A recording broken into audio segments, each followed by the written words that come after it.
10 मई 1937 का दिन है। आज ही के दिन 10 मई 1857 में स्वतंत्रता का प्रथम युद्ध आरंभ हुआ था। आज से मेरा एक नया युद्ध आरंभ होगा। अब इस लहर को कोई नहीं रोक सकता। भारत के युवकों, आगे बढ़ो, हथियार उठाओ और भारत मां के पांव में पड़ी हुई बेड़ियों को काट दो। अब हमें यह सोचकर नहीं लड़ना कि अपने प्राण देने हैं, अब हमें जीवित रहने के लिए लड़ना है। हमें शहीद नहीं, विजेता बनना है। सारे विश्व पर युद्ध के बादल छा गए हैं। हमें स्वयं अपनी सुरक्षा के उपाय करने होंगे। भारत के विद्यालयों और महाविद्यालयों में सैनिक शिक्षा अनिवार्य होनी चाहिए और युवकों को आधुनिक अस्त्र शस्त्रों का अभ्यास करना चाहिए।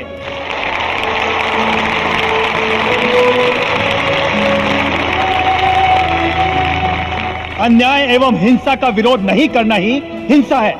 ये मत भूलिए कि शत्रु को मारने का विचार ही जब हमने मार दिया तो हमारे देश की हत्या हो गई।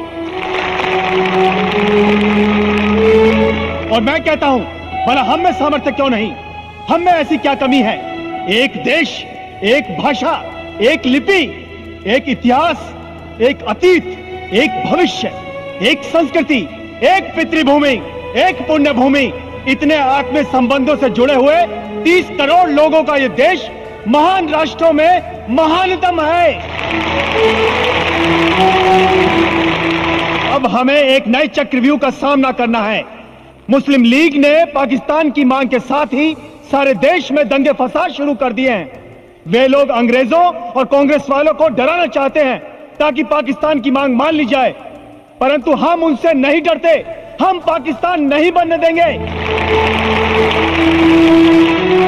ऐ मुस्लिम देशवासियों, भारत तुम्हारी जन्मभूमि है। इस देश की संस्कृति तुम्हारी संस्कृति है, तुम्हारे बाप दादा की संस्कृति है। इसके टुकड़े मत करो।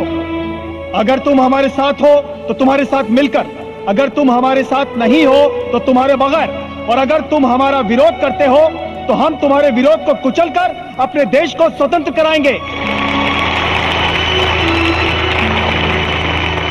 यही समय है, आप अल्पसंख्यकों को प्रसन्न करने की नीति का विरोध करें, उन्हें ब्लैंक चेक देने का विरोध करें, देश के विनाशकारी विभाजन का विरोध करें। विभाजित होकर भी यह देश अनेक अर्थों में एक जीव, एक राष्ट्र, एक छत्र बन गया है। केवल सिंधु नदी ही इससे अलग हुई है। जब तक एक भी हिंदू जीवित है, हम उसे नहीं भूलेंगे। इस दुनिया में यदि हमें हिंदू राष्ट्र के नाते स्वाभिमान से जीवन जीना है तो उसका हमें पूरा अधिकार है, और वो राष्ट्र हिंदू राष्ट्र के नाम से स्थापित होगा।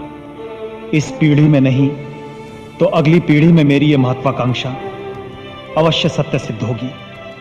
यदि वो गलत साबित हुई तो मैं पागल कहलाऊंगा, और सत्य सिद्ध हुई तो लोग मुझे दृष्टा कहेंगे। मैं अपना ये उत्तराधिकार तुम्हें सौंप रहा हूं।